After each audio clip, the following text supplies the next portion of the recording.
भगवान कहते हैं कि तू वो करता है जो तू चाहता है, फिर वो होता है जो मैं चाहता हूँ। इसलिए तू वो कर जो मैं चाहता हूँ, फिर होगा वही जो तू चाहता है। नमस्कार, मेरा नाम है खुशी पंवार। दोस्तों, आज हम भगवत गीता के अध्याय 3 अर्थात कर्म योग के बारे में आपको बताते हैं। इस अध्याय में श्री कृष्ण यह समझाते हैं कि सभी जीव अपनी स्वाभाविक प्रकृति के गुणों के कारण कार्य करने के लिए बाध्य होते हैं और कोई भी प्राणी एक क्षण के लिए भी अकर्मा नहीं रह सकता। इसके बाद श्री कृष्ण इस पर बल देते हैं कि सभी जीवित प्राणियों को भगवान की सृष्टि की व्यवस्था के अभिन्न अंग के रूप में अपने दायित्वों का निर्वाह करना पड़ता है। जब हम भगवान के प्रति आभार व्यक्त करते हुए अपने कर्तव्यों का पालन करते हैं, तब ऐसे कर्म यज्ञ बन जाते हैं। यज्ञों का अनुष्ठान वास्तव में स्वर्ग के देवताओं को प्रसन्न करने के लिए किया जाता है और वे हमें सांसारिक सुख और समृद्धि प्रदान करते हैं। ऐसे यज्ञों के कारण वर्षा होती है और वर्षा से उत्पन्न होता है अन्न, जो जीवन निर्वाह के लिए आवश्यक है। वे जो इस सृष्टि चक्र में अपने उत्तरदायित्व को स्वीकार नहीं करते, वे पापी है। वे केवल इंद्रिय सुख प्राप्त करने के लिए जीवित रहते हैं और उनका जीवन व्यर्थ हो जाता है। फिर आगे श्री कृष्ण कहते हैं कि शेष मानव जाति से भिन्न ऐसी प्रबुद्ध आत्माएं जो आत्मज्ञान में स्थित होती है, वे शारीरिक उत्तरदायित्व का पालन करने के लिए बाध्य नहीं होती, क्योंकि वे आत्मा के स्तर पर अपने उच्च दायित्वों का निर्वाह कर रही होती है।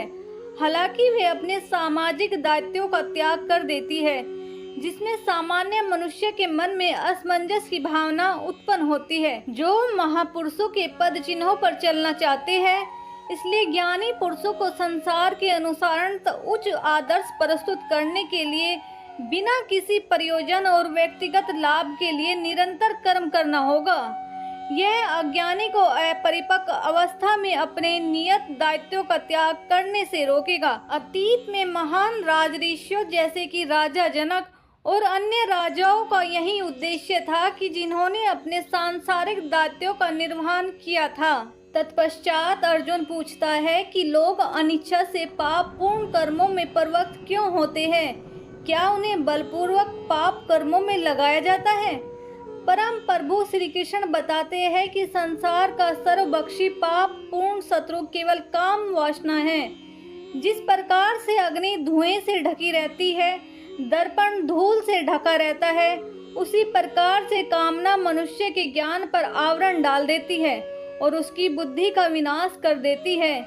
फिर श्री कृष्ण अर्जुन से आह्वान करते हैं कि वह इस कामना रूपी शत्रु का संहार कर दे, जो पाप का मूर्त रूप और अपनी इंद्रिय, मन और बुद्धि को वश में करे। उसके बाद अर्जुन ने कहा, हे जनार्दन, यदि आप बुद्धि को कर्म से श्रेष्ठ मानते हैं, तब फिर आप मुझे इस भीषण युद्ध में भाग लेने के लिए क्यों कहते हो? आपके अनेकार्थ उपदेशों से मेरी बुद्धि भ्रमित हो गई है। कृपया मुझे निश्चित रूप से कोई एक ऐसा मार्ग बताए जो मेरे लिए सर्वाधिक लाभदायक हो। परम कृपालु भगवान ने कहा, हे निष्पाप अर्जुन, मैं पहले ही ज्ञान उदय की प्राप्ति के 2 मार्गों का वर्णन कर चुका हूँ। ज्ञान योग उन मनुष्यों के लिए है जिनकी रुचि चिंतन में होती है, और कर्म योग उनके लिए है जिनकी रुचि कर्म करने में होती है।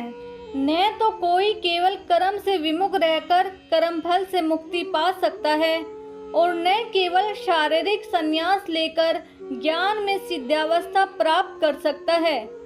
कोई भी मनुष्य एक क्षण के लिए अकर्मा नहीं रह सकता।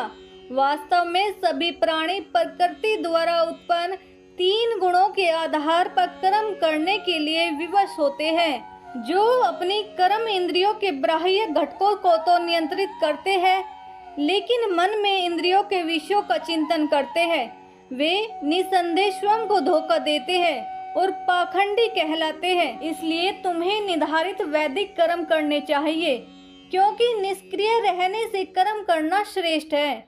कर्म का त्याग करने से तुम्हारे शरीर का भरण पोषण संभव नहीं होगा। परमात्मा के लिए यज्ञ के रूप में कर्मों का निष्पादन करना चाहिए, अन्यथा कर्म इस भौतिक संसार में बंधन का कारण बनेंगे। इसलिए हे कुंती पुत्र, भगवान के सुख के लिए और फल की आसक्ति के बिना अपने नियत कर्म करो। सृष्टि के आरंभ में ब्रह्मा ने मानव जाति को उनके नियत कर्तव्यों सहित जन्म दिया और कहा, इन यज्ञों का धूमधाम से अनुष्ठान करने पर तुम्हें सुख समृद्धि प्राप्त होगी और इनसे तुम्हें सभी वांछित वस्तुएं प्राप्त होगी। तुम्हारे द्वारा संपन्न किए गए यज्ञों से देवता प्रसन्न होंगे और मनुष्यों और देवताओं के मध्य सहयोग के परिणाम स्वरूप सभी को सुख समृद्धि प्राप्त होगी। तुम्हारे द्वारा संपन्न यज्ञों से प्रसन्न होकर देवता जीवन निर्वाह के लिए वांछित आवश्यक वस्तुएं प्रदान करेंगे, किंतु जो प्राप्त उपहारों को उनको अर्पित किए बिना भोगते हैं वे वास्तव में चोर हैं। आध्यात्मिक मनोवृत्ति वाले जो भक्त पहले यज्ञ में अर्पित करने के पश्चात भोजन ग्रहण करते हैं वे सभी प्रकार के पापों से मुक्त हो जाते हैं, किंतु जो अपनी इंद्रिय तृप्ति के लिए भोजन बनाते हैं वे वास्तव में पाप अर्जित करते हैं। सभी लोग अन्न पर निर्भर है और अन्न वर्षा से उत्पन्न होता है। वर्षा यज्ञ का अनुष्ठान करने से होती है और यज्ञ निर्धारित कर्मों का पालन करने से संपन्न होता है। वेदों में सभी जीवों के लिए कर्म निश्चित किए गए और वेद परम ब्रह्मा भगवान से प्रकट हुए हैं। परिणाम स्वरूप सर्वव्यापक भगवान सभी यज्ञ कर्मों में नित्य व्याप्त रहते हैं। हे पार्थ, जो मनुष्य वेदों द्वारा स्थापित यज्ञ कर्म के चक्र का पालन करने के अपने दायित्वों का निर्वहन नहीं करते वे पाप अर्जित करते हैं। वे केवल अपनी इंद्रियों की तृप्ति के लिए जीवित रहते हैं। वास्तव में उनका जीवन व्यर्थ ही है। लेकिन जो मनुष्य आत्मा आनंद में स्थित रहते हैं तथा जो प्रबुद्ध और पूर्णतया आत्म संतुष्ट होते हैं उनके लिए कोई नियत कर्तव्य नहीं होता। ऐसी आत्मलीन आत्माओं को अपने कर्तव्य का पालन करने या उनसे विमुख होने से कुछ पाना या खोना नहीं होता और न ही उन्हें अपनी निजी आवश्यकताओं की पूर्ति के लिए अन्य जीवों पर निर्भर रहने की आवश्यकता होती है। अतः आसक्ति का त्याग कर अपने कार्य को कर्तव्य समझकर फल की आसक्ति के बिना निरंतर कर्म करने से ही किसी को परमात्मा की प्राप्ति होती है। राजा जनक और अन्य महापुरुषों ने अपने नियत कर्मों का पालन करते हुए सिद्धि प्राप्त की थी। इसलिए तुम्हें भी अपने कर्तव्यों का निर्वहन करते हुए समाज के कल्याण के लिए अनुकरणीय उदाहरण प्रस्तुत करना चाहिए। महापुरुष जो भी कर्म करते हैं सामान्य जन उनका पालन करते हैं। वे जो भी आदर्श स्थापित करते हैं सारा संसार उनका अनुसरण करता है। हे पार्थ, समस्त तीनों लोकों में मेरे लिए कोई कर्म निश्चित नहीं है। न ही मुझे किसी पदार्थ का अभाव है और न ही मुझ में कुछ पाने की अपेक्षा है। फिर भी मैं निश्चित कर्म करता हूँ। यदि मैं सावधानी पूर्वक नियत कर्म नहीं करता तो हे पार्थ, सभी लोगों ने निश्चित रूप से सभी प्रकार से मेरे मार्ग का ही अनुसरण किया होता। यदि मैं अपने निर्धारित कर्म नहीं करता तब ये सभी लोग नष्ट हो जाते और मैं संसार में उत्पन्न होने वाली अराजकता के लिए उत्तरदायी होता और इस प्रकार से मानव जाति की शांति का विनाश करने वाला कहलाता।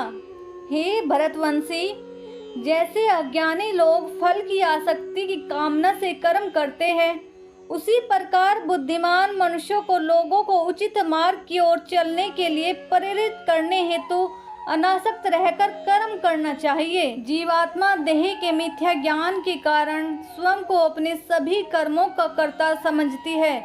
यद्यपि विश्व के सभी कार्य प्रकृति के 3 गुणों के अंतर्गत संपन्न होते हैं, लेकिन अहंकारवश। हे महाभाव अर्जुन, तत्वज्ञानी आत्मा की पहचान गुणों और कर्मों से भिन्न करते हैं। वे समझते हैं कि इंद्रिय, मन आदि के रूप में केवल गुण ही है जो इंद्रिय विषयों में संचालित होते हैं और इसलिए वे उनमें नहीं फंसते। वे मनुष्य जो प्रकृति के गुणों के प्रभाव से मोहित होकर फल प्राप्ति की कामना के साथ अपने कर्म करते हैं, लेकिन बुद्धिमान पुरुष जो इस परम सत्य को जानते हैं उन्हें ऐसे अज्ञानी लोगों को विचलित नहीं करना चाहिए जिनका ज्ञान अल्प होता है। अपने समस्त कर्मों को मुझको अर्पित करके और परमात्मा के रूप में निरंतर मेरा ध्यान करते हुए कामना और स्वार्थ से रहित होकर अपने मानसिक दुखों को त्याग कर युद्ध करो। जो मनुष्य अगाध श्रद्धा के साथ मेरे इन उपदेशों का अनुपालन करते हैं और दोष दृष्टि से परे रहते हैं, वे कर्म के बंधनों से मुक्त हो जाते हैं। किंतु जो मेरे इन उपदेशों में दोष ढूंढते हैं, वे ज्ञान से वंचित और विवेकहीन होते हैं। इन सिद्धांतों की उपेक्षा करने से वे अपने विनाश का कारण बनते हैं। बुद्धिमान लोग भी अपनी प्रकृति के अनुसार कार्य करते हैं, क्योंकि सभी जीव अपनी स्वाभाविक प्रवृत्ति से प्रेरित होते हैं। किसी को दमन से क्या प्राप्त हो सकता है? इंद्रियों का इंद्रिय विषयों के साथ स्वाभाविक रूप से राग और द्वेष होता है, किंतु मनुष्य को इनके वशीभूत नहीं होना चाहिए।